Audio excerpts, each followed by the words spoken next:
प्रत्येक बहिणीने माझी ही गोष्ट लक्षात ठेवा. 9 ऑगस्टला रक्षाबंधन येते. या 3 राख्या चुकूनही आपल्या भावाच्या हातावर बांधू नका, नाहीतर चांगलं होण्याऐवजी वाईट झाल्याशिवाय राहणार नाही. 1. घाईघाईत आपण बाजारात जातो आणि प्लास्टिकची राखी घेऊन येतो. प्लास्टिकची राखी आपल्या भावाच्या हातावर बांधू नका, त्याच्यावर केतूचा सगळ्यात जबरदस्त प्रभाव असतो. 2. काळ्या कलरची राखी बांधू नका.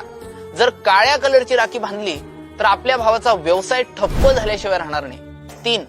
भगवंत स्वरूप असलेली राखी बांधू नका, कारण भगवंत स्वरूप असलेली राखी आपण ज्यावेळेस बांधतो, थोड्या दिवसांनी ज्यावेळेस आपण ती कापतो, कापल्यानंतर आपण ती टाकून देतो, त्याने भगवंताचा अनादर होतो. म्हणून भगवंत स्वरूप असलेली राखी बांधू नका, त्याऐवजी रेशमाच्या राखी बांधा, जेणेकरून भगवान श्रीकृष्णाची असीमित कृपा तुमच्यावर झाल्याशिवाय राहणार नाही. प्रत्येक भावाने आपल्या बहिणीपर्यंत हा व्हिडिओ पोहोचवा. राधे राधे. Download ShareChat.